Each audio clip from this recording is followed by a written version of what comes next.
인도네시아가 우리나라랑 KF-21 공동 개발하기로 하고 분담금 안 내고 튀르키예가 만든 칸을 구매하겠다. 정부 대 정부로 MOU를 맺었어요. 칸은 아직 시제기가 한 대밖에 없어요. 인도네시아가 튀르키예 칸을 선택했다는 건 전투기 성능보단 뭔가 다른 걸 노린 게 아니냐. 이제 예를 들어서 이런 겁니다. 인도네시아와의 공동개발은 지금 어떤 상황이며 분담금, 기술 이전 일정 등에서 잡음이 많은 이유는 무엇인가요? 최근에 이제 이게 공식적으로 나온 얘기는 아니고, 인도네시아 쪽에서 이제 SNS를 통해서 좀 그런 얘기들이 나왔었어요. 그러니까 지금 이제 인도네시아가 지금 개발비 관련된 부분에서 이제 돈을 안 내다 보니까 어떤 문제가 생기고 있냐면, 이제 인도네시아가 원래 이제 시제기 한 대를 가져가기로 했어요. 근데 이제 돈을 안 내니까 돈 받아야 우리도 시제기를 줄 수 있을 거 아니에요. 그러다 보니까 지금 이제 사천에 카이 그 본사에 경락고에 그 시제기가 있어요. 돈을 안 냈으니까 못 주지. 그래서 사실 제가 전에 이제 카이에서 한 2년간 근무를 했었는데 저는 그 시제기 이제 보고 또 그 다음에 이제 그 시제기 같은 경우에는 인도네시아 시험비행 조종사가 또 시험비행을 하기도 합니다. 그래서 이제 그 인도네시아에 오는 시험비행 조종사도 보기도 했는데 그러다 보니까 최근에 그런 소문들이 좀 나오고 있어요. 지금 시제기를 가져가려고 좀 노력을 하고 있다. 근데 이제 분담금 관련돼서는 좀 아직 특별하게 깎아달라는 얘기는 이제 이전에 나왔고, 그 다음에 이제 분담금 관련돼서 아직 얘기는 없는데 갑자기 이제 인도네시아 쪽 SNS를 통해서 그런 얘기들이 지금 나오고 있습니다. 근데 이런 얘기가 나오는 게 우리나라 입장에서 봤을 때는 굉장히 불편하죠. 이제 공동 개발하기로 했는데 이제 분담금은 깎아달라고 그러고 안 내고 이런 상황이고. 근데 이제 많은 분들이 이제 좀 오해하시는 게 기술 이전 관련돼서 좀 오해하시는 부분들이 제가 봤을 때 좀 많은 것 같아요. 그러니까 우리나라가 지금 이제 KF-21, 그러니까 인도네시아에서는 IFX라고 합니다. 사업명을. 근데 이게 기술 이전도 우리가 막 퍼주는 게 아니라 인도네시아가 돈 준 만큼만 주는 거예요. 그리고 핵심 기술 이전은 우리도 국내 법상 줄 수가 없어요. 그거 줬다가는 그거 준 사람들 다 감옥 가야 돼요. 깜빵 가야 돼요.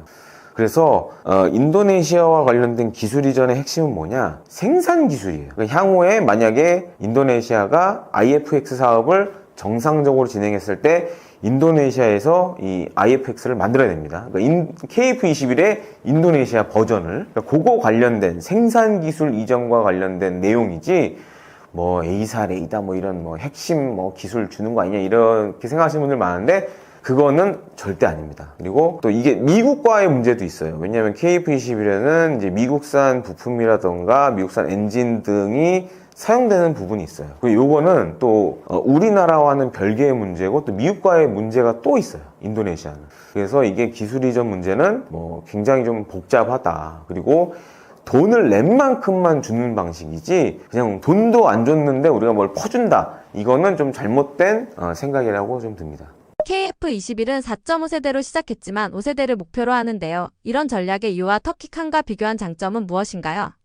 근데 이제 인도네시아가 우리나라랑 KF-21 공동 개발하기로 하고 분담금 안 내고 이런 지가 꽤 됐죠. 근데 최근에 갑자기 인도네시아가 튀르키예가 만든 칸을 구매하겠다. MOU를 맺었어요. 정부 대 정부로 MOU를 맺었어요. 그래서 상당히 지금 우리 국내에서는 분개하는 그런 밀리터리 매니아들도 굉장히 많습니다. 그리고 이제 칸하고 우리 KF-21을 좀 비교를 해보자면 칸은 아직 이제 시제기가 한 대밖에 없어요. 근데 이제 지금 튀르키예가 중동에서 나름 이제 좀 강점이 몇 가지가 있습니다.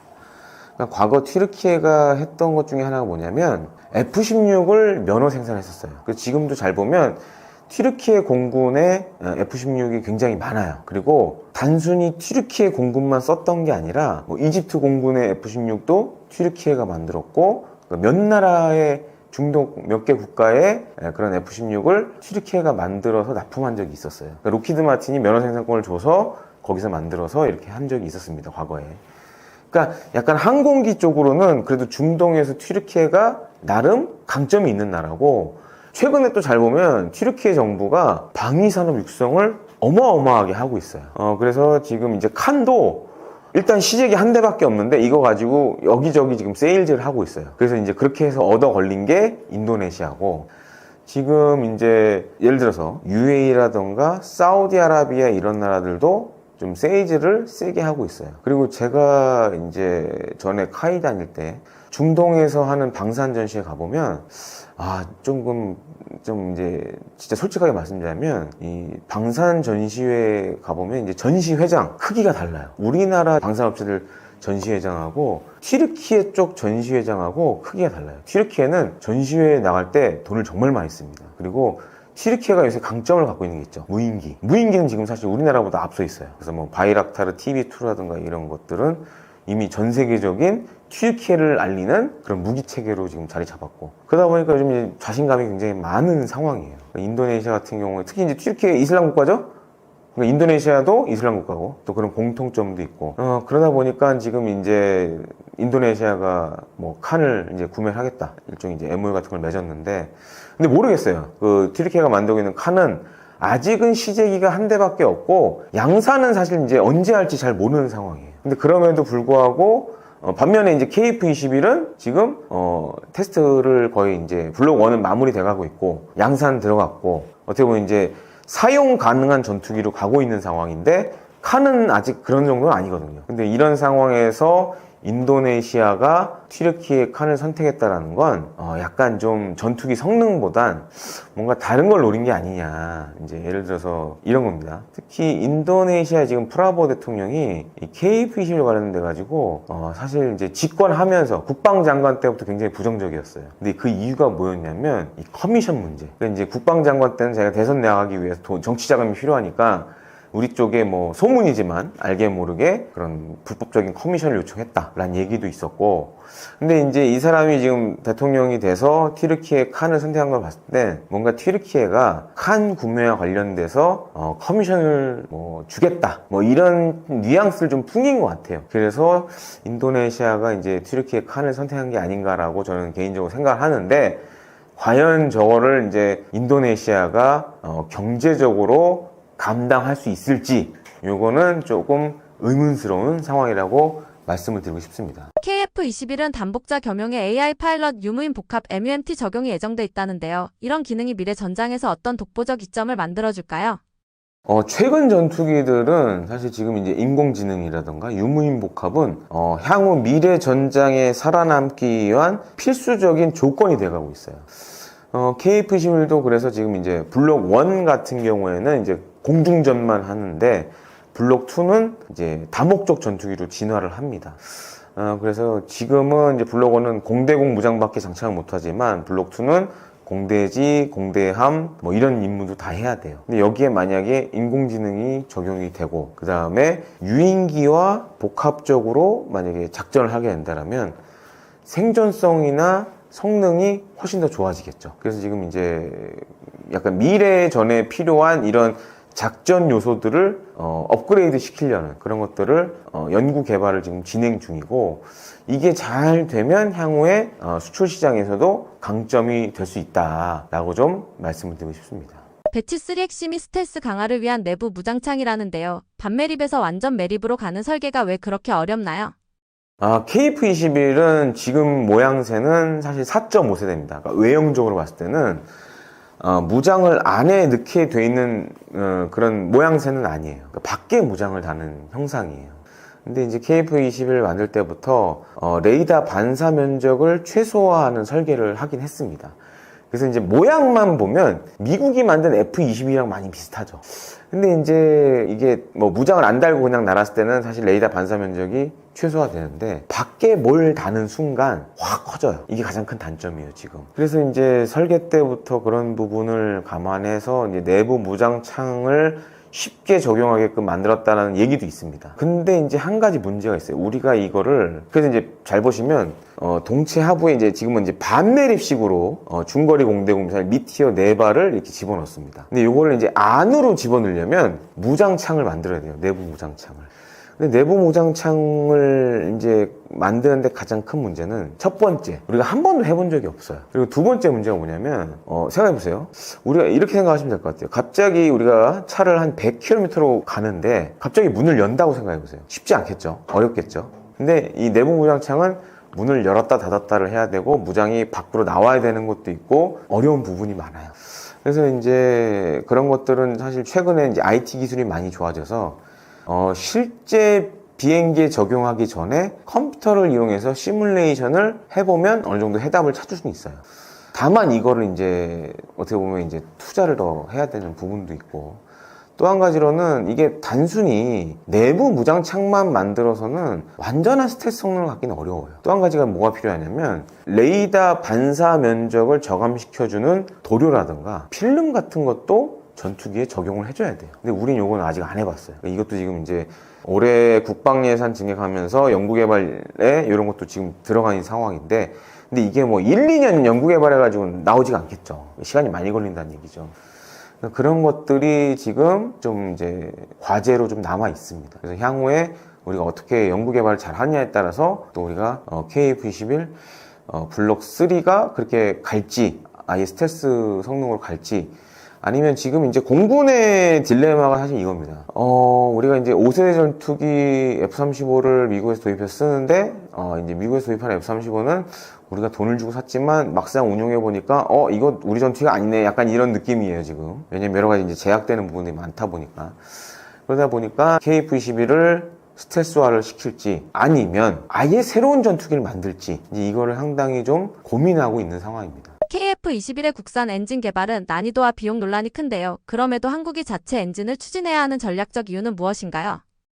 지금 이제 말씀드리면 KF-21은 향후 이제 양산될 120대의 KF-21은 국산 엔진을 쓸 일이 없어요. 이미 이거는 미국 지휘사의 F414 400K 엔진을 쓰기로 확정을 했어요. 근데 지금 이제 앞서 말씀해 주신 KF-21 블록 3라든가 아니면 아예 새로운 한국형 차세대 전투기 같은 경우에는 스텔스화를 하고 내부 무장창을 만들고 이러면 어떤 문제가 생기느냐, 기체가 무거워져요. 그러면 추력이 더 큰 엔진으로 바꿔줘야 돼요. 그래서 그게 새로운 전투기가 됐든 KF-21 블록 3가 됐든 같은 문제가 있습니다. 지금 이제 KF-21에 장착된 F414 400K 엔진 같은 경우에는 엄밀히 얘기해서 5세대 전투기 엔진은 아니에요. 이제 이게 전투기도 세대에 따라서 엔진도 변화가 됩니다. 근데 지금 KF-21은 4세대, 4.5세대 전투기를 위한 엔진이지 5세대를 전투기를 위한 엔진은 아니에요. 근데 지금 이제 문제 중에 하나가 이제 더 이상 미국이 5세대 엔진과 관련돼서 해외 면허 생산권을 안 줘요. 지금 이제 우리가 KF-21에 장착하는 F414 400K 엔진은 물론 미국 지휘사 엔진이지만 우리나라에서 면허 생산을 하고 있어요. 근데 그보다 더 좋은 5세대 전투기 엔진은 이제 미 정부가 해외 면허 생산권을 안 주려고 그래요. 미국 내에서 만든 거 갖다 써라. 그리고 예를 들어 우리처럼 이제 국산 전투기를 만들려는 나라는 아예 이제 수출 허가를 안 내줄 수도 있어요. 굉장히 지금 어려운 상황에 놓여 있어요.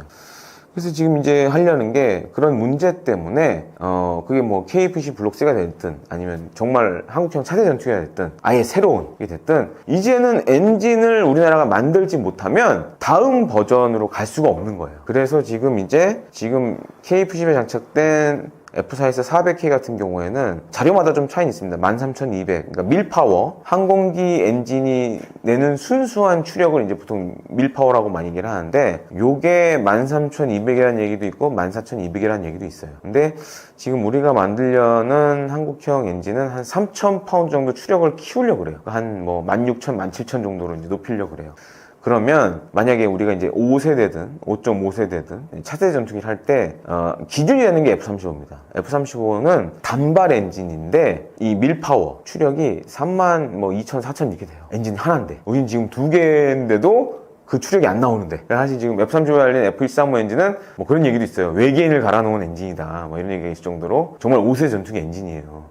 그러다 보니까 이제 우리가 5세대 전투기 하려면 그 정도 파워는 내야 되거든요. 12,000, 13,000, 뭐 32,000, 34,000 이 정도 나와줘야 되니까. 그래서 기존 F414보다 추력이 큰 국산 엔진을 만들자라고 지금 얘기를 하고 있습니다. 근데 문제는 이겁니다. 이제 개발비만 해도 한 뭐 최소 2조, 뭐 많게는 뭐 3조 이상 이렇게 들 것 같고, 또 한 가지로는 시간도 꽤 걸리겠죠. 뭐 소재라든가 우리가 뭐 지금 이제 5,500파운드도 지금 하고 있고, 그 다음에 이후에는 10,000파운드도 할 거고 하지만 16,000은 사실 이게 굉장히 큰 추력의 엔진이거든요. 이런 거를 하는데 일단은 돈도 많이 들고 시간도 많이 들지만 지금은 꼭 해야 되는 상황이 왔다라고 좀 정리를 드리고 싶습니다. F-35, Su-57, J-20과 비교했을 때 KF-21의 센서 전자전 통신 기술은 어떤 차별점과 강점이 있나요?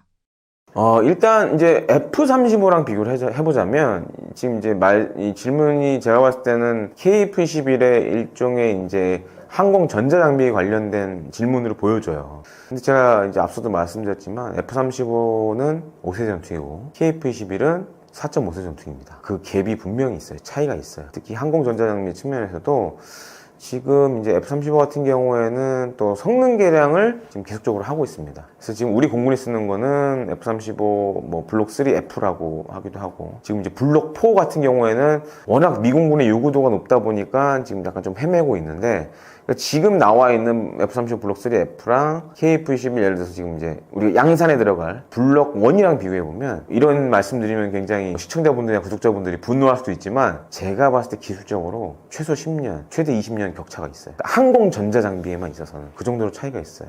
왜냐면 이제 같은 A사 레이더라도 물론 우리가 하드웨어적으로 좋을 수는 있지만 소프트웨어적인 측면에서는 F-35가 앞서는 부분이 굉장히 많고, 그 다음에 F-35는 A사 레이더를 이용해서 전자전도 할 수가 있습니다. 지금 그러니까 A사 레이더 안테나를 이용해서 적의 방공망을 교란을 시킨다거나, F-35는 또 이제 스텔스 전투기란 말이에요. 거기다가 이제 레이더에서 발생되는 전파도 탐지율이 적은 뭐 LPI 뭐 이런 걸 사용한다는 얘기도 있고, 그만큼 좀 차이가 크죠. 그러니까 스텔스에 최적화된 모델이고 F-35는 5세 전투기로.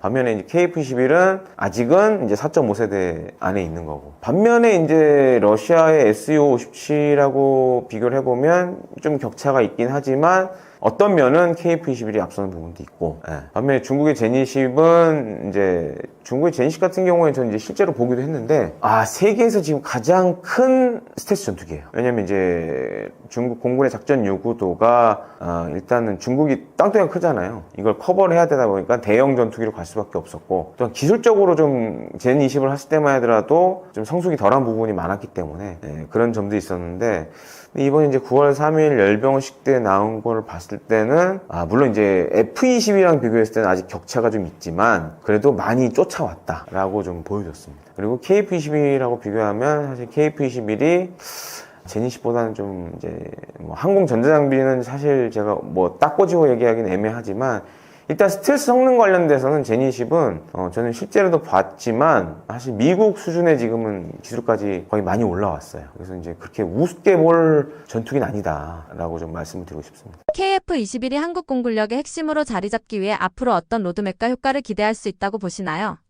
그래서 KF-21 같은 경우에는 지금 이제 120대가 양산이 돼서 우리 공군의 F4E 팬텀은 다 퇴역을 했습니다. 그래서 이제 KF-5EF, 뭐 F-5EF 좀 남아있는데, 요거를 이제 완전히 우리가 KF-22 전력화되면 완전히 대체할 거고, 그렇게 되면 우리 공군의 미들, 중간급 전력을 이제는 우리 손으로 만든 전투기가 임무를 다 한다. 이런 이제 시간이 이제 얼마 남지 않았고, 중요한 건 이제 꾸준하게 성능 개량을 해줘야 돼요. 그리고 더 중요한 거는 사실은 빨리 공군에서 써야 돼요. 공군에서 빨리 안 쓰면 수출 시장에 나가는 게 더 늦어져요. 그래서 최근에 이제 뭐 언론 보도를 보셔서 아시겠지만 지금 KF-22 블록 2도 원래 28년 말쯤에 하기로 했는데 좀 땡겨서 하겠다. 뭐 21년 정도 땡겨서 하겠다. 27년에 하겠다. 뭐 이런 것도 하는 걸 봤을 때는 단순히 이게 성능을 개량하는 것도 있지만 좀 해외 여러 나라에서 요구도 있는 것 같아요. 지금 KF-22 블록 1도 좋은데 같은 가격이면 차라리 좀 다양한 임무를 할 수 있는 KF-22 블록 2가 있었으면 빨리 있었으면 좋겠어. 그럼 우리가 살 수도 있을 것 같아. 그래서 이제 뭐 언론을 통해서 보셨겠지만 지금 뭐 UAE 공군도 와서 한번 타봤고, 그다음에 폴란드 공군 참모총장도 와서 타봤고, 그러니까 이게 타본다라는 거는 기본적으로 관심이 있다라는 얘기로 보셔야 될 것 같아요. 그래서 그런 측면에서 굉장히 긍정적이고, 다만 이제 우리가 국제시장에서 KF-21을 좀 팔려면 단순히 공중전 임무만 해서는 안 되거든요. 다임무가 가능한 KF-22 블록 2가 공군에 빨리 배치돼야지 아마 그때부터 KF-21이 본격적으로 해외 시장에 좀 나설 수 있지 않을까, 좀 이렇게 보고 있습니다. KF-21 차세대 전투기 사업은 우리 정부가 대규모로 지원하고 있다고 하는데요. 정부가 KF-21 사업에 적극 지원한 이유와 규모는 어느 정도인가요?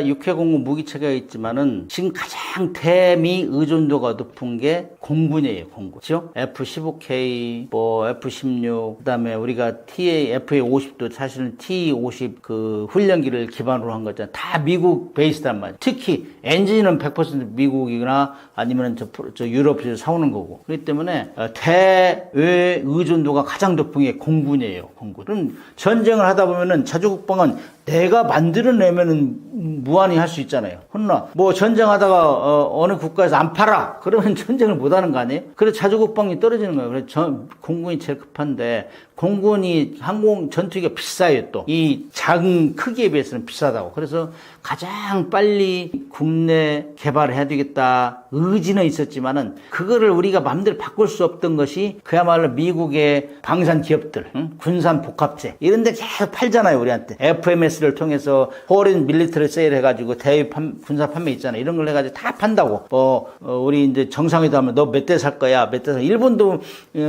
트럼프 일기 때 그 카감 그 항공모함 방문해가지고 아베 손 한 번 잡아주고 105대를 더 파는 거예요. 응? 그것이 다 이런 것들이라고. 그래서 우리가 국산화 기술 자립을 제일 하기 힘들었던가 이거예요. 그러나 최근에 이제 우리가 FA-50을 성공시켰잖아요. 폴란드에 팔고 말레이시아, 필리핀에 팔으니까 이것이 엄청나게 이제 시너지 효과가 생긴 거예요. 야, 우리도 가능성이 있구나. 그래서 이제 우리가 KF-21을 추진했는데 정말로 우리가 체계적으로 했어요. 그리고 뭐 단계별로 방향을 정해가지고 그러다 보니까 이게 소문이 나고 특히 이제 원래 이제 국제 공동 개발이라는 시스템을 통해서 하면은 판매가 잘 되잖아. 일단 우리도 팔고 인도네시아도 팔고 그래. 인도네시아가 그렇게 국제 공동 개발을 시작했다는 거는 굉장히 아이디어가 좋은 거예요. 그런데 인도네시아가 노이즈 마케팅 효과를 우리한테 준 거예요. 20% 참여한다고 했다가 20%면 1조 6천억 정도를 해야 되는데 이 6천억만 낸다고 하잖아요. 그러니까 이 신뢰가 떨어지는 거예요. 그렇게 하면서 모든 나라 시끄러웠는데 다행스럽게 우리가 이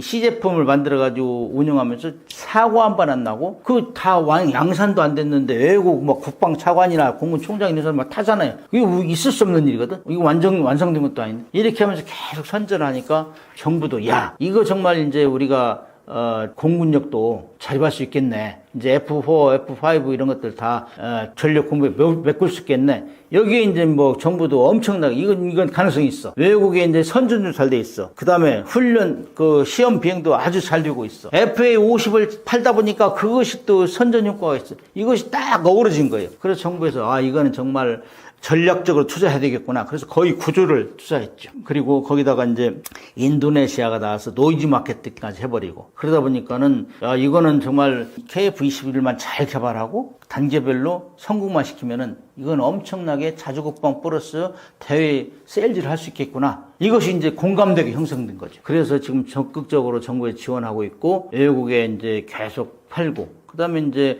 항공기는 엄청나게 비싸요. F-35 같은 게 우리가 지금 뭐 60대를 사온다고 했지만 천문학적 돈이잖아요. 그래서 이런 걸 다 이제 빨리 이제 업그레이드 시켜가지고 이걸 대체할 수 있겠다. 이런 자신감이 생기는 거죠. 그래서 이제 정부는 지금 안보 자립, 그 다음 산업기술 파급 효과, 방산 수출, 그 다음에 외교적으로도 동맹국을 유치하고 뭐, 이 무기 팔으면 같이 동맹이 돼요. 뭐 자연스럽게 동맹이 될 수 있다고. 무기 팔으면은. 그렇기 때문에 뭐, 그걸 협약으로 맺지 않더라도, 우리가 전쟁하는데 무기 준다고 했다가 안 주면 골치 아프잖아. 이런 것들이 이제 우군을 만드는 것이죠. 그래서 이렇게 되니까 KF-21은 지금 상당히 정부에서 지원한 만큼, 국민들이 원하는 만큼, 성과를 내고 있다. 다른 거는 뭐 이렇게 얘기하면 조회수가 많이 하는데 KF-21은 엄청나게 조회수가 많이 와요. 한때는 뭐 핵잠수함 이런 게 많이 나왔는데 핵잠수함 많이 했기 때문에 그런지 KF-21은 엄청나게 많이 나와요. 그래서 저도 제가 공군은 아니지만은 우리 방산 그 시스템은 알잖아요. 그래서 저도 보면은 이건 좀 공부해야 되겠다는 생각이 들어요. KF-21은 단계별로 진화한다고 들었는데요. 블록 1, 2, 3 개발은 어떻게 진행되고 있나요? FA-50 공격기 개발할 때도 뭐 블록 1, 2, 3 개념은 별로 적용이 안 됐었는데 이 블록 1, 2, 3는 미국이 이제 시초해가지고 그 미국 같은 경우는 블록 1은 수십 대씩이잖아. 뭐 항공기도 그렇고 함정도 그렇고. 근데 우리가 이번에 이제 이렇게 1, 2, 3를 나눠가지고 단계적으로 이렇게 한 거는 아주 잘한 거라고 봐요. 그래서 단기에는 공대 공중심, 공중전. 옛날에는 뭐 기총으로 쏘고 그랬는데 요즘 뭐 미사일로 다 하기 때문에 최근에 들어서는 뭐 그 북한도 미그 29에서 뭐 공대공 무기를 발사했다 이런 얘기가 나왔었어요. 아무튼 4.5세대에 진입할 수 있는 블록 안에서는 4.5세대를 지향해서 지금 개발하고 있고 블록 2에 들어가서는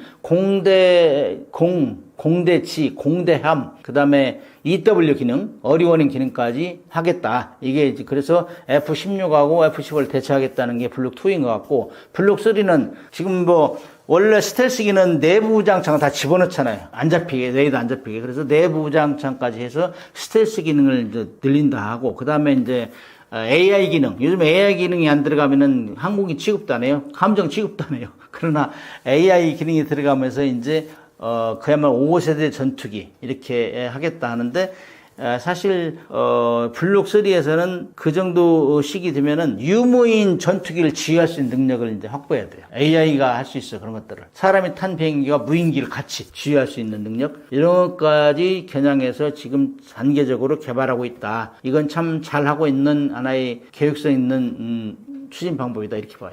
KF-21은 앞으로 어떤 기술적 진화와 업그레이드가 가능할까요?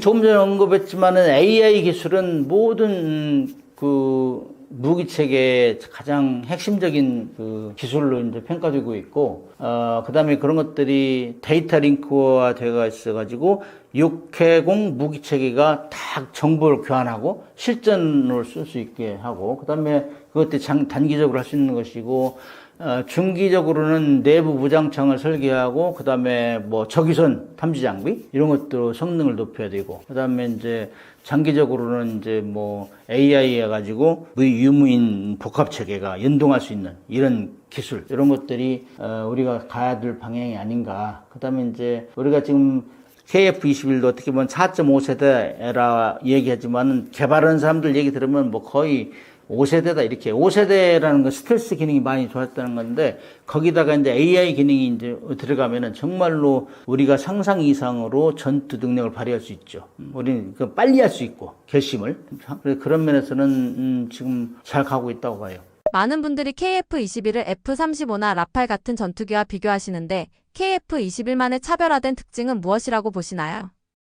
KF-21이 F-35나 라팔을 따라가기는 힘들죠, 아직까지는. 왜냐면은 시장 확보에서는 엄청난 차이가 있는데, 우리가 이제 잘 해야 되는 것 중에 하나가 커스터마이징. 만든 것도 중요하지만 각국에 따라 다 전공 환경이 틀리다고. 그래서 일단 중동이나 폴란드 이런 데는 가격이 싸야 돼. 가격이 싼 무기를 만들고, 우리가 컴퓨터도 뭐 기능이 많다고 다 쓰는 거 아니잖아요. 그래서 그 환경에 맞게 이렇게 커스터마이징 해줘야 된다는 것이 가장 중요한 거고 싸게 만들어야 되고 이런 면에서는 우리가 좋은 면이고 장점이라고 볼 수 있죠. 그 다음에 이제 FA-50 공격기를 파는 나라는 이미 우리 고객이 돼 있어요. 그 고객을 중심으로 해서 새끼척에 나가는 이런 방법을 마케팅 전략을 짜야 돼요. 그래서 이제 F-35는 사실 우리보다 엄청 비쌌잖아요. F-21보다. 그다음에 나팔도 우리보다 비싸고. 그래서 저가에 그다음에 확실한 능력을 가진 거, 너무 고사양을 사용해가 쓰지도 않는 거 가지고 가격만 올리면 안 된다 이거죠. 그래서 그 나라의 실정을 보고 거기에 맞게 커스터마이징 전략을 짜면은 우리 승산이 있다. 특히 FA-50 공격기를 파는 나라들은 그 나라를 중심으로 확장될 수 있도록, 시장이 확장될 수 있도록 그런 전략을 써야 된다. 그렇게 봐요. KF-21은 해외에서도 관심을 받고 있는데요. 현재 세계 시장에서의 성과와 주요 관심 국가는 어디라고 보시나요? 인도네시아는 아무튼 우리하고 공동 개발을 한다고 해가지고 국제 공동 개발을 한다고 해가지고 많은 국가의 관심을 얻었는데 거기까지는 좋았어요. 그 다음에 이제 또 분담금을 적게 내고 안 내려고 하는 데서 노이즈 마케팅까지는 잘했다고. 그러나 그럼에도 불구하고 우리가 껴안고 가야 돼요.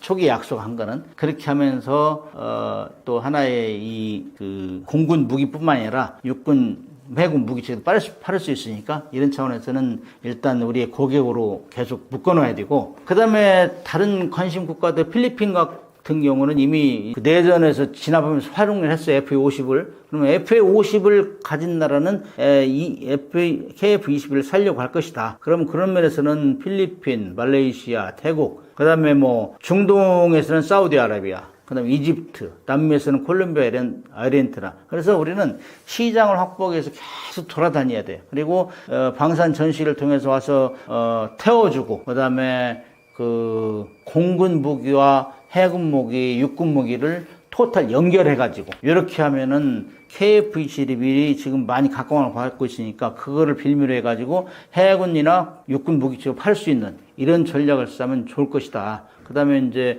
폴란드 같은 경우는 실전으로 뭐 사용할 가능성이 많잖아요. 이런 것들을, 그런 데를 많이 확보해야 된다, 그렇게 봐요. 그래서 이제 KF-21이 일단 뭐 성능은 4.5세대 이상인데 가격이 싸다는 거, 그 다음에 F-35는 사실 미국이 너무나 비싸고 또 어지간한 나라는 팔지 않아요. 미국은 경제력이 약한데, 그 다음에 정비 능력이 없는 데는 안 판다고. 그래서 우리가 그런 거를 이제 반면교사 삼아가지고 우리가 틈새 시장을 들어가야 된다.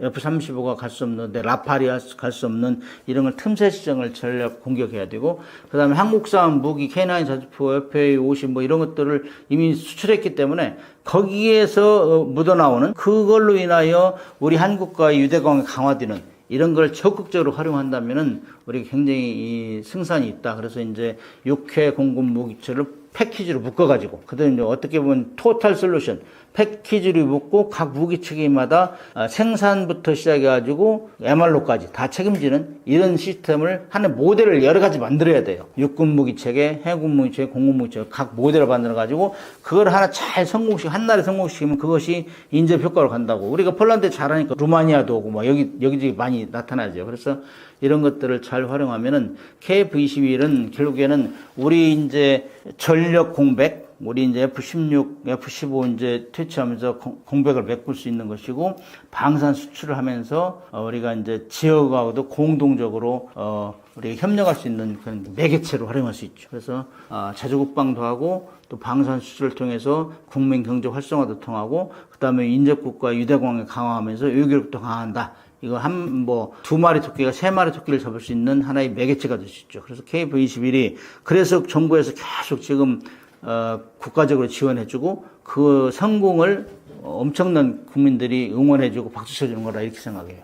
폴란드 공군 사령관이 직접 방한해 KF-21을 시승하기까지 했다고 하는데 왜 폴란드는 한국 전투기에 이렇게 적극적인가요? 최근에는 또 후속으로 추가 탑승을 했다는 이제 뉴스가 있었습니다. 이게 이제 넘버 2. 폴란드 공군의 참모총장이라면 그 다음 뭐 차장이 또 있지 않습니까? 이게 지금 계속 지속적으로 시승 행사를 나름대로 이제 하는 거죠. 그러면 당연히 이제 배경에는 폴란드 공군이 장기적으로 관심이 많다. 그게 이제 왜냐면은 폴란드 공군의 구조가 현재로서는 이제 실제 운영하는 거는 F-16 블록 50계열이고, 그리고 이제 F-50은 이제 뭐 12대 가져왔고 추가로 36대 가져가야 되는데, 그리고 이제 러시아제 냉전 시절 때 탈냉전 되면서 이제 독일로부터 받은 미그 29가 있고 Su-22 공격기가 있습니다. 근데 이게 너무 오래됐고 러시아제이기 때문에 부품 수급 안 되고 그래서 없애야 돼요, 결국에는. 그 중에서 이제 Su-22 그 피터 공격기가 연말에 이제 다 도태를 해요. 사라져요. 근데 이제 그 사이에 우리 대한민국에서 가져간 F-10 기존 버전, GF 버전이 어느 정도 최소한 훈련 용도로서 좀 제대로 가동되는 게 이제 확인이 되니까 태엽을 1대1 도태 대체를 하는 것 같고, 두 번째는 우리가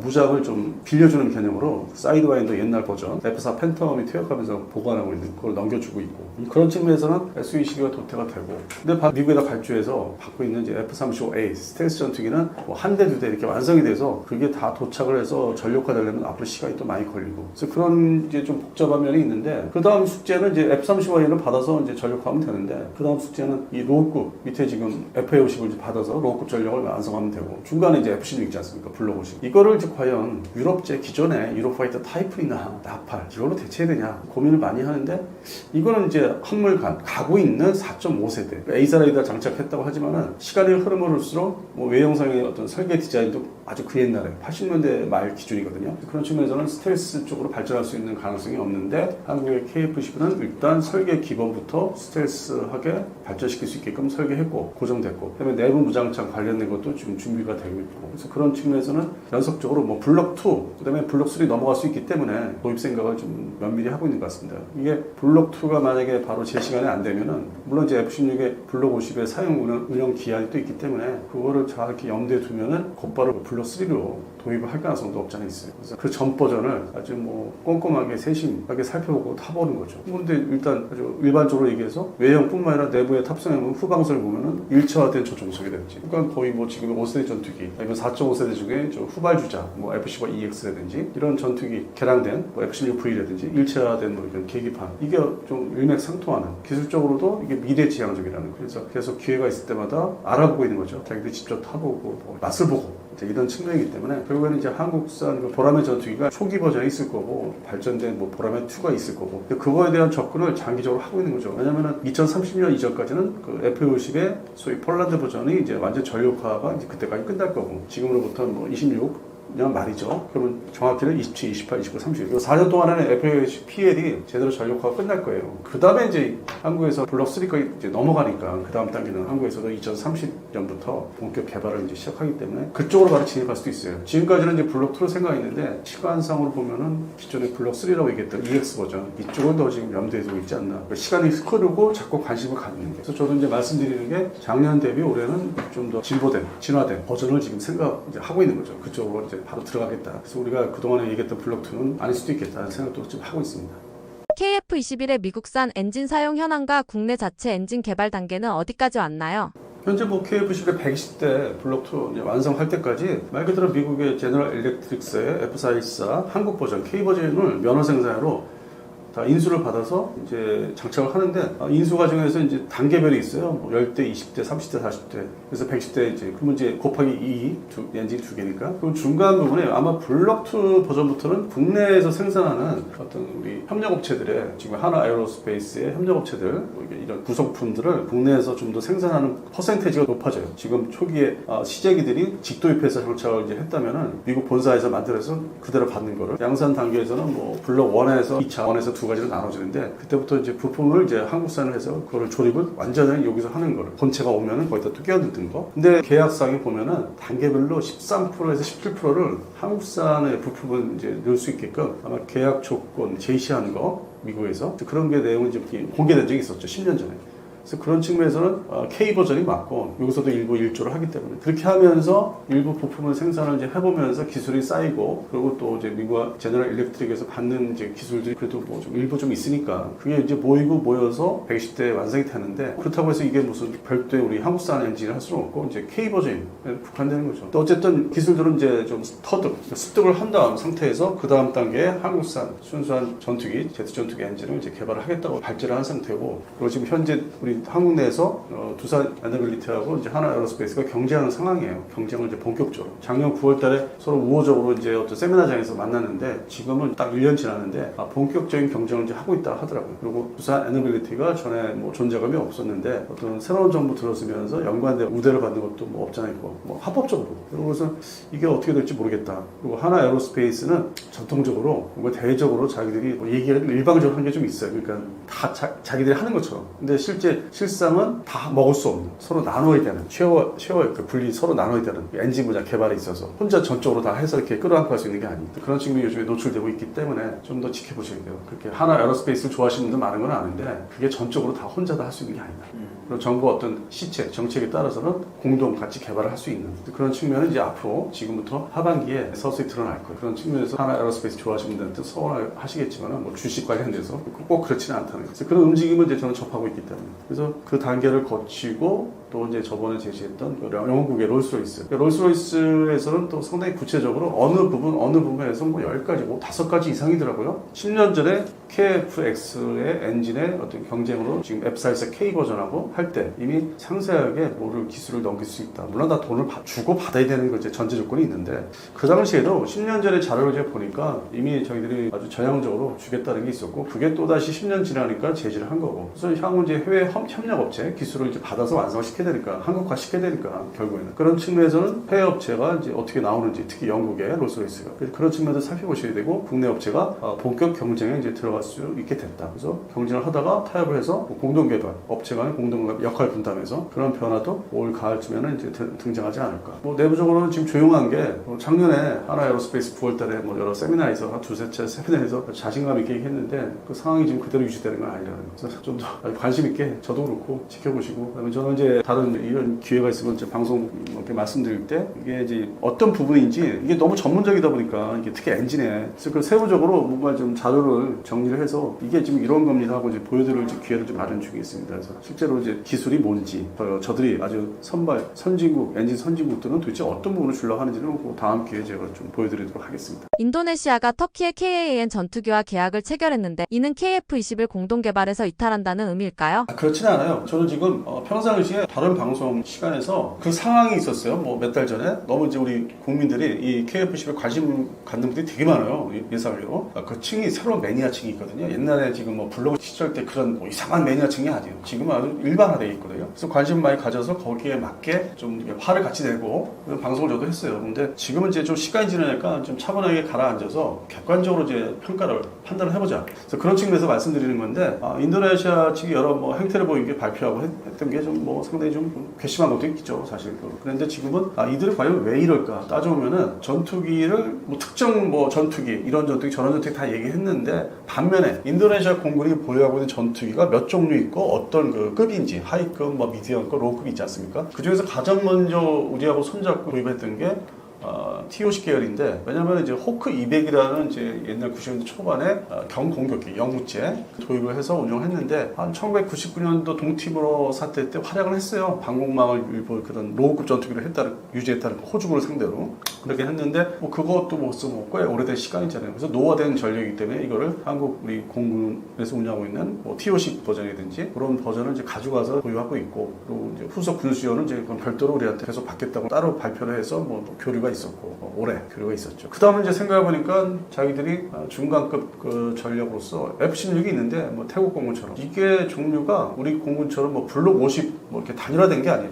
그 당시에 최신 버전이 아니라 이게 좀 애매모호한 F-16 중에서 2세대급. 근데 지금은 이제 그 의미가 없잖아요. 지금 3세대 F-16이 이제 생산돼서 도입들을 하니까. 이게 노후 전력으로 이제 시간이 흐르면서 노후 전력이기 때문에 이거를 대체하기 위해서는 결국 KF-21에 지금 생각을 아직까지 버리지 못하고, 버리지 말라고 이제 우리가 방수청에서 강요를 하고 있죠. 48대를 지금 생각을 지운 건 아니고, 새로운 정부에서는 나름대로 방사청 중심으로 그 위에 관리하는 이제 그 기관에서 이거를 지금 벗어나지 않게 노력을 이제 하고 있는 거는 이제 보이고 있는데, 지금 뭐 탈퇴다, 버렸다, 그건 아닙니다. 근데 그럼 KF-21 말고 칸은 뭐냐? 이거는 미국에서 F-35를 도입할 수 없고, 뭐 러시아제 Su-57이라든지 뭐 중국제라든지 그거를 이제 감안할 때 별도로 도입을 하긴 해야 되거든요. 뭐 인도네시아 공군도 필요한 거니까, 그게 바로 이제 이슬람 같은 서방 측의 이슬람권인 나토 국가인 칸을 이제 생각하고 그냥 미리 대내적으로 이제 보라는 듯이 특히 주변국한테 과시하기 위해서 짓는 거죠. 근데 그 실천되는 과정을 또 많은 우여곡절이 있을 거예요. 뭐 제대로 뭐 돈을 줬네 안 주네, 그건 또 그 앞으로 나올 뉴스의 그 일부고 문이고, 그래서 그거는 그렇게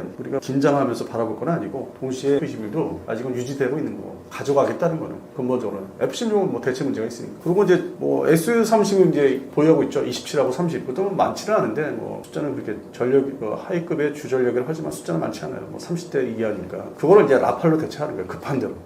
그래서 칸은 말 그대로 F-35로 도입 못하는 스텔스 전투기를 이제 자기들이 뭐 충족을 시키려 해서 칸, 그다음에 이제 Su-27, 30대차는 라팔로 하고, F-16은 아직은 탈퇴 안 했으니까 KF-21로 거의 헐값에 가져올 수 있나 없나를 간을 보고 있는 거, 계속 끊임없이 우리 속색이는 거. 그다음에 이제 로우급인 이제 호크 200, 뭐 100계열이나 이런 것들은 T-50, F-50급으로 대체하는 거. 그래서 등급별 소고기처럼 쇠고기처럼 등급별로 대체를 따로 이렇게 소유는 있는 거예요. 그들 역시 대체 소유가 따로따로 존재하는 거죠. 그래서 이게 좀 분리해서 보면은 그들의 어떤 전투기 전력 확보에 대해서 살펴봐야 되고, 그러니까 지켜봐야 될 거고, 중간에 이제 미라지 2000은 이제 취소했죠. 중국이 카타르에서 하는 거는 없어진 거고, 또 하나 전투기가 있다면 이제 F-15EX 이 버전은 미국이 뭔가 군사 원조식으로 이렇게 FMS 외상으로 주지를 않으니까 이거를 더 이상 진전이 없는 거예요. 미국도 그냥 이래도 그만 저래도 그만 그런 나라이기 때문에. 근데 관리를 좀 하려고는 했었는데, 그리고 이제 미국의 목적은 Su-27, 30 러시아 전투기를 청소를 하고 싶었던 건 있어요. 전 세계적으로 그 프랭크 시리즈 갖고 있는 나라, 뭐 중국을 제외하고는 그거 버려라, 대신 이거를 해서. 그게 이제 전투기 세계에 오래된 그 관행이 있거든요.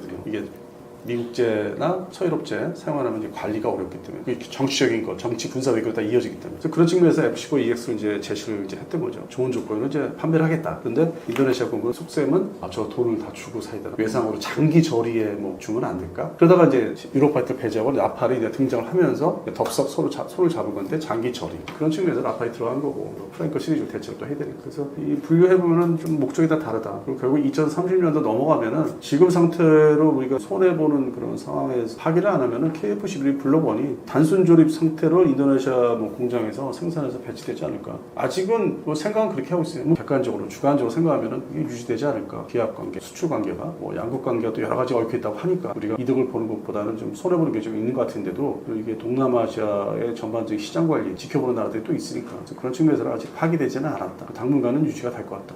그렇게 말씀드리겠습니다. 유럽 등 방산 강국과 경쟁할 때 KF-21의 가장 큰 기술적 강점은 무엇입니까? 유럽 등 방산 강국이라고 얘기하셨는데 이 나라들은 전통적으로 영국, 프랑스, 독일, 그 다음에 이태리, 물론 이제 중립국이었던 나토에 합류한 스웨덴, 이게 전통적인 방산 강국이죠. 그리고 나머지 나라들, 이 소위 독일을 이제 추종하는 나라들, 나토 안에서도, 그 다음에 프랑스를 추종하는 나라도 있고, 그런 나라들까지 포함하면은 대한민국 K방산이 당장 들어갈 여지가 없어요. 이제 그러면 독일을 추종하는 나라, 뭐 스페인이 있고, 그리스도 있고, 프랑스를 추종하는 나라, 뭐 일종의 뭐 벨기에, 벨지움 이 정도 이렇게 분류할 수 있죠. 또 이태리도 원래 뭐 2차 대전 이후에 어떤 독일의 방산 수출과 뭐 제작하는 거, 면허 생산은 이제 독일을 또 추종하고 있고, 서독 시절부터. 스웨덴은 또 뭐 독자적인 게 있으면서도 뭐 슈퍼 그리펜이라든지 그리펜 뭐 시리즈를 어떤 기술적인 하이 테크놀로지는 또 영국에서 레이더를 뭐 가져왔다든지 개발을 해서 영국한테 의뢰를 해서 옛날에 셀렉스사 그런 측면에서는 서로 얽혀 있죠. 자기들이 좋아하는 나라들 전통적으로 뭐 문화 습관 여러 가지가 대화도 되고 돈의 문제도 잘 서로 이루어지는 나라. 그래서 그게 서유럽 중심으로 돼 있고 반면에 이제 동유럽은 지금도 관광들을 가보시면은 아니면 업무 출장 가보시면 이렇게 딱 분류가 돼요. 독일부터 해서 이렇게 쭉 내려오면 스위스 해가지고 이렇게 보면 뭔가 차이가 있어요. 물론 옛날 성일 중세 시대 성이라든지 뭐 여러 가지 이게 관광 상품들 이렇게 보면은 좋은데 이거는 이제 일반적인 거고 군사적으로 보면은 또 이게 중간에 2차 대전 때 뭐 주축국의 일원이 된 나라도 있다가 다시 또 바르샤바 조약국이 됐다가 복잡하잖아요. 또 동유럽이 오히려 더. 그래서 그런 측면에서는 뭔가 좀 어디에 자리 잡고 군사력을 유지할 수 있는 것도 아니고 물론 나토엔 들어와 있지만은 또 전통적인 게 좀 달라요 역사가 기조가. 그래서 뭐 지금의 폴란드가 독립적으로 이제 K방산 선택을 한 거고 루마니아는 뭐 60년대 70년대 그 바르샤바 조약국이면서도 뭐 영국이나 프랑스하고 항공산업을 또 손잡은 게 있고 뭐 조금 묘한 게 있더라고요. 나름대로 유럽에서는 그 옛날 냉전 시절 때. 그래서 루마니아가 덥석 지금 K방산을 잡지는 않는데 또 폴란드가 대신 이제 대리 역할을 하니까 전차부터 해서 유럽 버전, 동유럽 버전 만들 테니까 자기 폴란드 버전을 만들 테니까 뭐 좀 가져와라. 그게 대리 판매가 되는 거 이제 앞으로 될 것 같고. 그 다음에 이제 뭐 불가리아는 좀 조용합니다. 여러 가지 측면에서 조용하고 헝가리가 이제 친러 정부로 인해서 양다리 걸치는 면이 없지 않고.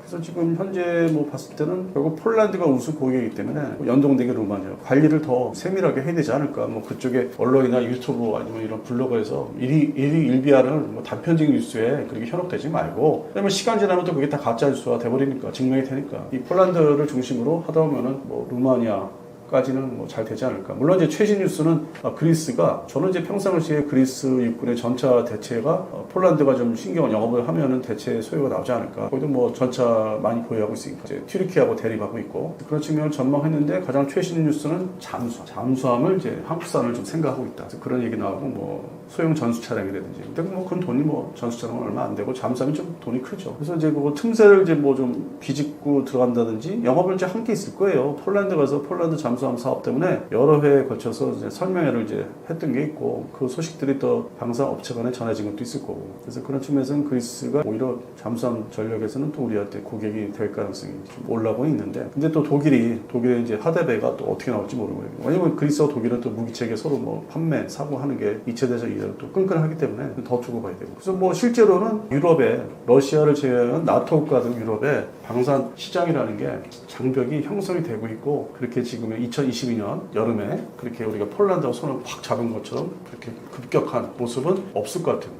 그리고 어렵게 영업을 해서 이 작은 나라들은 이제 들어가야 되는데, 근데 뭐 수요 자체가 크지가 않아요. 나라 말 그대로 사이즈나 국방비 때문에. 그래서 어느 정도 이게 지금 정리가 되지 않았나. 그러니까 이게 뭐 부정적으로 말씀드린다기보다는 좀 객관적으로 보자 이것도. 그래서 동남아시아 대표적인 국가들 우수 고객들 관리를 철저히 하라고 말씀드린 것처럼 기존에 우리 손에 들어온 그 나라들을 더 면밀하게 여러 조건을 더 맞춰서 계속 2030년대 초반까지는 가서 그 다음 제품을 또 팔아야 되니까 후속 그 개발되고 있는 것들 여러 가지 무기 맞지 않습니까? K방산에. 그러니까 지금 것이 현재 것이 들어갔으면 그 다음 후속으로 뭐 양 자체는 그때 가서 뭐 그렇게 많지는 않을 거예요. 항상 후속 무기들은 그 수량이 주니까 개량용들이나 신제품들은 그런 측면에서는 뭐 이미 장벽은 어느 정도 눈에 안 보이지만 형성은 됐다. 그래서 K방산 확대 해석은 유럽에서 확대 해석은 좀 금물이다. 물론 이제 현지 공장은 뭐 합작 공장을 세워서 한다고 하는데 그 조건이 말씀드린 그 방산 그 강국도 5개에서 6개 나라가 아주 깐깐한 나라이기 때문에 특히 프랑스 깐깐하고 독일도 더하고 기껏해야 좀 우리 입장을 조금 뭐 협상해서 봐줄 수 있는 나라가 이제 영국 정도로 좀 보고 있어요. 뭐 영국 중심의 무기체계 공장을 세운다 한들 그게 지금 폴란드에서 수주받은 거에 양만큼에 또 비교하면 좀 상당히 낮죠. 뭐 불가능한 건 아니지만은 이미 장벽은 설치가 되고 있고 제한적인 진출은 뭐 그 정도다. 제한적인 진출이다. 이렇게 말씀드리겠습니다. 이번 KF-21의 최초 야간 공중급유 성공은 어떤 기술적 의미가 있다고 보시나요? 예, 지난 4월에 방위사업청이 영상을 하나 공개했는데 KF-21 CJ 4호기가 KC-330 시그너스라고 해가지고 우리 공군이 보유하고 있는 공중급유기가 있습니다. 공중급유로부터 야간에 공중급유를 받는 동영상을 공개했는데요. 공중급유라는 것은 KC-330의 급유막대가 있습니다. 이렇게 쭉 나오는 급유막대를 KF-21의 공중급유 연결부가 있는데 위쪽에 있습니다. 여기다 이렇게 딱 집어넣어서 두 비행기가 하늘을 날고 있는 상태에서 급유를 하는 겁니다. 그러니까 연료를 공급하는 것인데 이게 상당히 어렵습니다. 왜냐면은 난기류가 생기기 때문에 두 비행체가 가까이 있으면 난기류가 생기기 때문에 이 자세를 계속 유지해야 돼. 이게 상당히 어렵고 기술적 난이도도 있는 겁니다. 근데 그런데다가 어둠이 있는 그러니까 야간이라는 것은 빛이 안 보이는 어두운 상태에서 시야가 제한됐는데 이런 어려운 상황에서도 단 한 번만에 성공했다는 거 이게 대단한 일이죠. 그러니까 그리고 공중급유라는 것은 상당히 이제 현대 공중전에서 일종의 필수 사항 같은데 전투기, 폭격기의 그 작전 반경을 늘려줍니다. 그러니까 한 번 공중급유라면은 최대 50% 이상 반경이 늘어난다고 하거든요. 그래서 그리고 또 이걸 야간에 했다는 것은 전투기나 폭격기나 24시간 전천후 할 수 있는 그 능력을 확보했다는 걸 보여주기 때문에 의미가 있습니다. 그러니까 KF-21이라는 이제 새로운 전투기가 지금 이제 개발이 거의 완전 끝난 상태인데 이게 몇 가지 이제 그 기념비적인 상황이 있는데 제일 중요한 것은 아무래도 뭐 첫 시험 비행일 테죠. 첫 시험 비행에 성공한 이후로 이제 차곡차곡 착착착 스케줄을 개발 일정에 따라서 순조롭게 진행이 되고 있습니다. 그래서 지난해 3월에 이제 방위사업추진위원회에서 KF-21 최초 양산 항공기를 40대 1차분 생산 40대를 2028년까지 공군에 인도해야 한다는 그 계획안을 승인을 했고요. 그다음에 지난해 6월에 양산 1차분 20대에 대한 계약이 이루어졌습니다. 그래서 그 지난해 6월에 계약했던 양산 기체가 올해 5월에 최종 조립에 들어갔고요. 그다음에 지난 6월에는 20대 추가 계약이 있었죠. 그래서 1차분 20대 해가지고 40대 계약이 다 끝났습니다. 그리고 가장 최근 일이죠. 지난 5일, 그러니까 8월 5일에는 KF-21에 탑재하려고 순수 국내 기술을 개발한 능동 위상 배열 A사라고 하죠. A사에다가 처음으로 출고했습니다. 그러니까 완성이 돼서 나온 것이고요. 그리고 KF-21의 전력화 시기도 지금 앞당겨지고 있습니다. 그만큼 개발 일정이 잘 순조롭게 진행됐다는 것을 보여주는 건데 지난 10일 방위사업 추진위원회라고 해서 주요 이제 무기 도입 사업 관련해서 결정을 내는 기구에 있습니다. 거기에서 개발 계획 개정안이 승인이 됐는데요. 당초 KF-21이 2028년 말까지 공대지 능력을 확보하려고 했는데 이 일정을 2027년 전반기로 앞당겼습니다. 조기 확보하는 것인데요. 그만큼 국민 여러분들이 염원하고 바라는 대로 KF-21이 순항하고 있다. 사업이 순항하고 있고 그리고 조만간 KF-21이 우리 영공을 방위하는 선봉장이 되는 모습을 볼 수 있을 것 같다고 여러분께 자신 있게 말씀드릴 수 있습니다. 이런 야간 공중급유 테스트가 전투기의 실제 운용 능력에 어떤 변화를 가져올 수 있다고 보시나요? 예, KF-21은 지금 이제 계속 시제기가 시험 비행을 하고 있는데 그만큼 이제 검증해야 될 성능들이 많습니다. 이렇게 무장을 분리하고 발사하고 그리고 또 아까 말씀드렸다시피 급유도 해보고 설계도에 나왔던 대로 그다음에 우리가 원했던 데 성능이 제대로 나오느냐를 검증해야 됩니다. 그런 과정을 거치고 있는데 제일 중요한 게 시험 비행일 테죠. 그다음에 초음속 비행인데 둘 다 뭐 무난히 성공했고요. 그다음에 어려운 뭐 급유도 성공했고요. 급유도 굉장히 빨리 되는 편이라 가지고 일각에서는 이게 뭐 조작된 영상이 아니냐는데 단번에 드러나는 게 급유 막대에서 급유구로 들어갈 때 기름이 살짝 나오는 장면이 확대 보면 나옵니다. 그렇기 때문에 이게 뭐 조작 논란이 금방 사그라드는데 그만큼 잘 진행되고 있습니다. 그래서 현재 시제기가 6대인데 그 중에 2대는 복작이죠. 2명이 탈 수 있는. 지금 2020년까지 모든 성능 검증을 다 마칠 것으로 전망이 되고요. 일단 2026년부터 2028년까지는 블록 1이라고 해가지고 공대공 능력만을 확 검증한 블록 1을 40대를 우선 공군에 일단 블록 1의 특징은 초음속 비행이 가능하고요. 둘째 그다음에 약간 매립형 무장입니다. 이렇게 미사일을 스텔스처럼 안에 내부 무장창이 아니라 살짝 안에 이렇게 살짝 홈을 파넣어 거기다가 반만 튀어나온 반매립형 무장을 하게 해가지고 스텔스 정도까지는 아니지만 저 피탐성을 늘리는 그런 설계가 되어 있는데 이런 블록 1을 40대를 마련하고요. 그 다음에 2026년까지는 일단 초도 물량 40대 중에 20대를 먼저 실전에 배치할 것이고요. 그 다음에 2027년부터 2032년까지는 블록 2 80대를 순차적으로 양성하는데 블록 2라는 것은 공대지 그러니까 공중에서 지상을 공격할 수 있는 능력을 검증하고 확보하고 이를 검증하고 그다음에 정찰 기능을 추가하는 모델입니다. 해서 그리고 기존에 나왔던 블록 1 40대도 블록 2에 준하는 개량이 필요하다면 개량을 할 것이고요. 그래서 이렇게 해서 120대가 확보가 되는 것입니다. 32년까지. 그리고 2030년대 이후에는 블록 3에 대한 지금 계획은 잡혀 있는데 블록 3는 뭐냐면은 스텔스 전투기를 만드는 것입니다. KF-21을 스텔스 전투기를 만든 것인데 아까 지금 반매립형 무장이었는데 이거를 완전히 내부 무장창을 파서 그 안에 무장을 할 수 있는 거고 그다음에 레이더 반사 면적을 감소하는 소재를 적용하고 그래서 스텔스 전투기로 진화를 하는데 여기에 A사 레이더 성능을 개량한다든지 센서를 향상한다든지 생존 시스템을 통합한다든지 그다음에 유무인 전투기를 하는 멈티 복합 체계를 넣는다든지 이렇게 해서 스텔스가 보통 5세대라고 하는데 5세대 중에서도 가장 최신력과 좀 더 나은 기능을 가진 5.5세대로 이렇게 업그레이드할 계획은 잡혀 있습니다.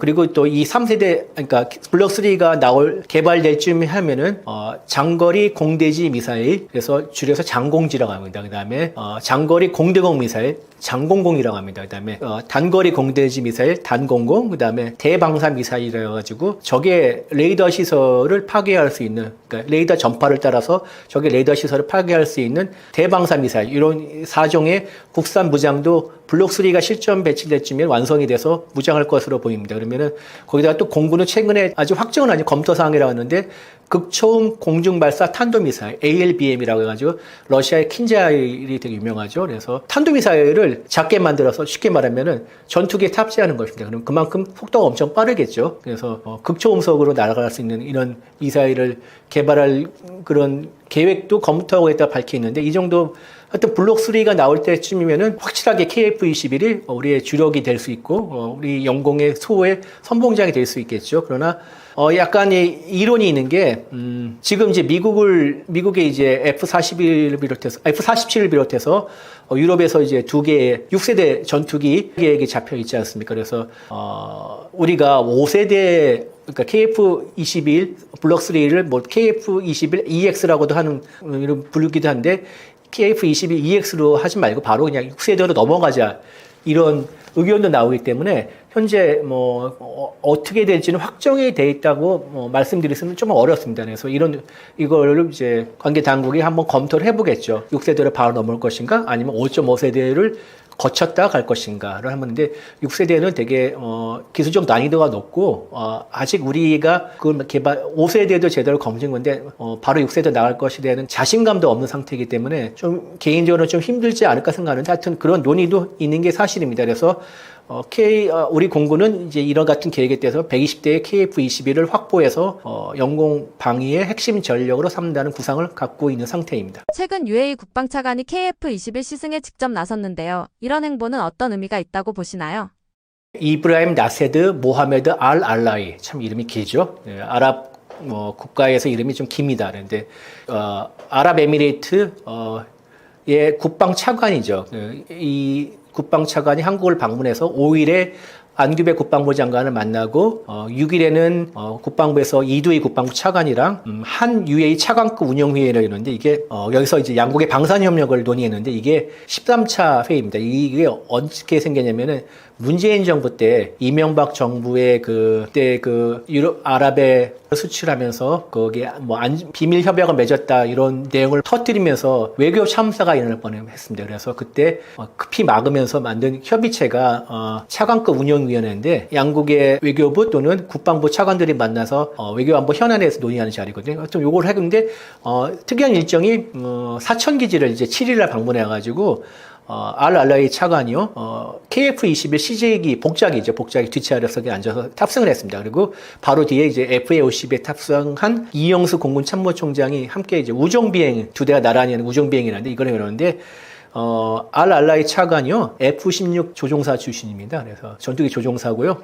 나름 아랍에미리트에서 군부 실세로서 영향력이 큽니다. 그러니까 알 알라이 차관에게 탑승 기회를 주는 것은 KF-21을 우리가 KF-21을 아랍에미리트 UAE에다가 세일즈 마케팅을 하는 그런 차원의 행위라고 볼 수가 있죠. 근데 아랍에미리트는 트럼프 일기 때 F-35를 미국으로부터 구매하려는 계획이 있었습니다. 그런데 이스라엘이 반대를 해서 이 계획이 무산이 됐고요. 그래서 분명히 5세대 스텔스 전투기에 대한 수요가 갖고 있습니다. 갖고 있고 필요성도 있고요. 그래서 아랍에미리트가 한국의 KF-21 사업에 대해 매우 큰 관심을 갖고 있고 이전 정부에서도 여러 차례 KF-21에 대한 설명회를 열어달라 비공개로 요청한 적이 있고요. 그렇기 때문에 이번에 알 알라이 차관이 아랍에미리트 본국으로 돌아가서 어떤 보고를 했는지 알 수는 없으나 상당히 긍정적인 평가를 했다면 양국이 KF-21 관련해서 협력을 할, 그리고 우리가 KF-21을 수출할 가능성이 더 커지지 않을까 기대하고 있습니다. 이번 시승을 통해 UAE 측은 KF-21의 어떤 능력에 특히 주목했다고 보시나요?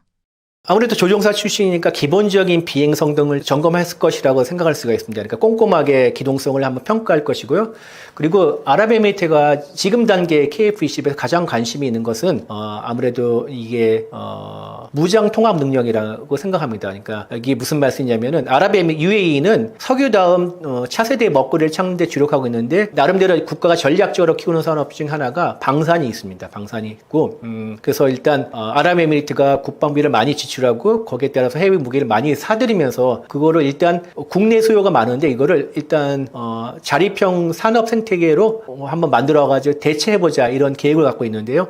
그래서 정부 주도로 방산 전략을 본격화하고 그다음에 인류에서 다국적 기업이라든지 그다음에 해외 다국적 기업이라든지 아니면은 스타트업들에 대한 투자도 늘리고 있고 현지 투자와 공동 생산을 유도하고 있는 이런 상황입니다. 그래서 아랍에미리트의 꿈은 중동 지역의 방산 허브로 거듭나는 거겠다는데 그래서 제가 이제 LIG 넥스원의 판교 하우스 한번 가봤는데 취재 때문에 가봤는데 거기에 중동 사람들이 꽤 있더라고요. 그렇게 물어보니까 아랍에미리트에서 온 인력들이라고 합니다. 그래서 이들이 보면 얘기를 들어보니까 MIT 같은 이제 해외파 고급 인력들이 많다고 하는데 그들이 와서 이제 기술 협력을 받고 이런 모습들을 볼 수 있습니다. 그만큼 국가에서 정책적으로 밀어지고 그다음에 아랍에미리트에서 엣지라는 방산 전문 그룹이 있는데 거기서 R&D부터 설계, 개발, 수출까지 모든 일관화를 이루어가지고 지금 무기를 적극적으로 개발하고 있습니다. 그래서 아랍에미리트가 엣지가 중심으로 개발하고 있는 각종 항공 무장들을 KF-21에 통합할 수 있는지를 알아보는데 아마 그게 가장 큰 관심사항이 아닐까 제가 추정을 합니다.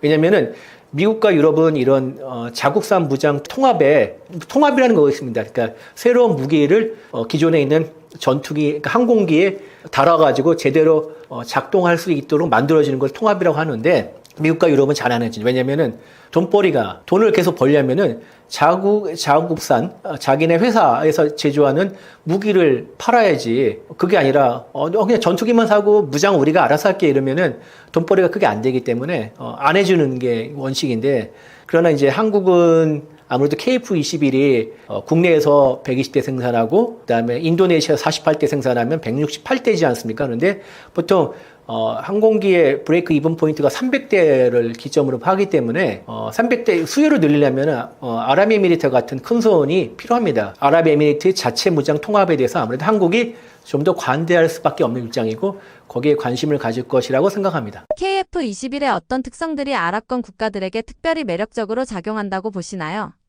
아직은 큰 메리트가 없습니다. 왜냐면은 공대공 능력을 갖춘 블록 1도 완성이 안 된 상태이기 때문에, 그리고 그렇기 때문에 공대지 능력을 이제 확보한 블록 2부터는 본격적으로 입지를 할 것으로 전망합니다. 그리고 특히 스텔스 기능을 갖춘 블록 3가 완성될 경우에는 그때부터는 많은 아랍권 국가들, 특히 돈을 갖고 있고 스텔스 수요를 갖고 있는 사우디아라비아나 UAE가 적극적으로 임할 것이라고 예상합니다. 특히 왜냐하면 이제 아직 그 아랍권 국가들이 스텔스 전투기를 구할 길이 마땅치 않기 때문이죠. 미국은 이제 F-35를 아직 아랍권 국가에는 내줄 생각이 없는 듯을 보이고, 그래서 이제 아랍에미리트가 지난 2021년 두바이 에어쇼 때 러시아의 수호이 75 체크메이트라는 이제 약간 작은 형태의 스텔스 목업을 한번 전시한 적이 있는데, 그 당시에 두 국가가 상당히 협의를 진행하지 않아 추정을 합니다. 왜냐면 그 러시아는 이제 개발 비용이 필요할 때시고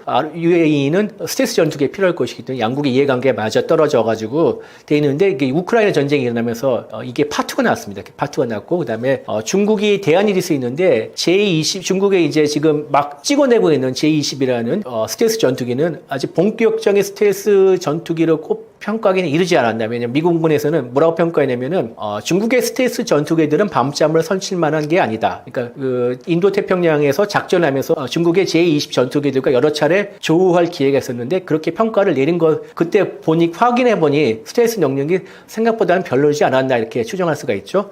근데 앞으로 나올 J-35라는 전투기가 있는데 중국이 또 다른 스텔스 전투기인데 이거는 어떻게 될지 모르겠지만 현재 상태로 보면은 J-20은 대안이 안 돼 있고, 그렇다면은 스텔스 전투기를 만들어줄 수 있는 게 튀르키예인데, 튀르키예는 자칭 5세대 전투기인 칸을 지금 열심히 개발하고 있죠. 근데 아직 시제기 테스트도 딱 한 번밖에 안 했고 시범 비행도 한 번밖에 안 했고 제대로 된 평가도 못 하고 있고, 그 시제기를 몇 대 더 만든다는 그 단계이기 때문에 언제 나온다는 보장이 없습니다. 그래서 KF-21이 지금으로서 아랍권 국가들이 가지고 있는 최선의 대안이 아닌가 이렇게 생각이 되기 때문에, 그리고 또 사우디나 아랍에미리트는 주적이 이란입니다. 근데 이번에 이란과 이스라엘의 전쟁에서 보면은 이스라엘의 F-35가 맹하려고 그랬죠. 그래서 스텔스 전투기의 필요성에 대해서는 누구보다 잘 알기 때문에 조만간 좋은 소식이 올 수도 있을 것이라고 저는 기대하고 있습니다. 앞으로 KF-21이 UAE 및 아랍권과의 협력에서 어떤 방향으로 진행될 거라고 보시나요?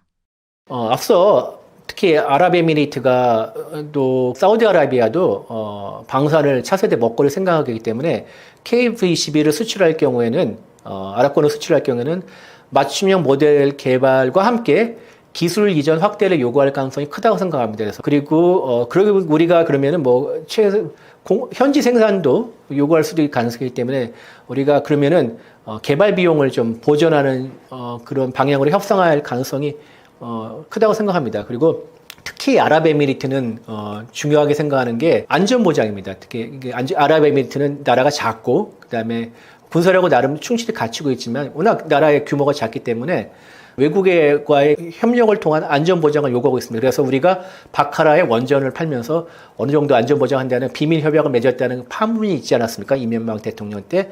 그런 거와 마찬가지로 KF-21을 만약 우리가 수출할 경우에는 한국과 아랍에미리트의 합동군사훈련을 더 늘리든지 작전 교류를 더 늘리든지 이렇게 해서 양국 간의 안보협력과 함께 상호운용성을 향상하면서 일정 정도의 지금보다 더한 상태의 안전보장을 요구할 가능성이 있다고 생각합니다. 거기에 대해서 우리가 적절하게 잘 대응할 필요가 있다고 생각합니다.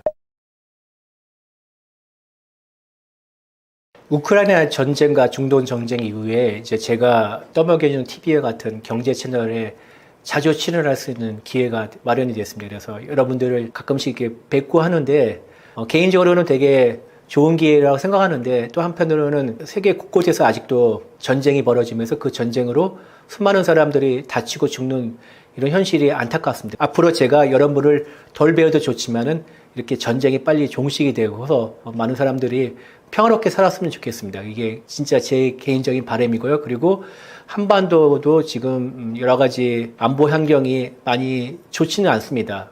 좋지 않고 지금 북한이 특히 이제 적대적 이 두 국가로 나면서 여러 가지 묵리를 지금 부리고 있는데 안보가 되게 중요한 상황입니다. 그래서 빨리 한반도도 평화가 찾아왔으면 게 제 바람이고요. 그런 와중에 우리가 평화를 이루려면은 전쟁을 준비하라는 또 이런 얘기지 않습니까? 그래서 나름대로 철저하게 안보를 준비하는 태세가 필요하고 거기에 한 방안으로 또 제가 중앙일보에서 더 중앙 플러스라고 해서 유료 기사입니다만은 한국에 되게 필요하는 핵 억제에 대해서 한번 이렇게 분석한 글을 연재한 적이 있습니다. 그래서 아래 링크를 달아놨으니까 한번 커피 한 잔값 조금 내시면서 한번 들어가 보셔서 같이 한번 인식을 공유할 수 있는 자리를 한번 마련해 봤으면 좋겠습니다. 감사합니다.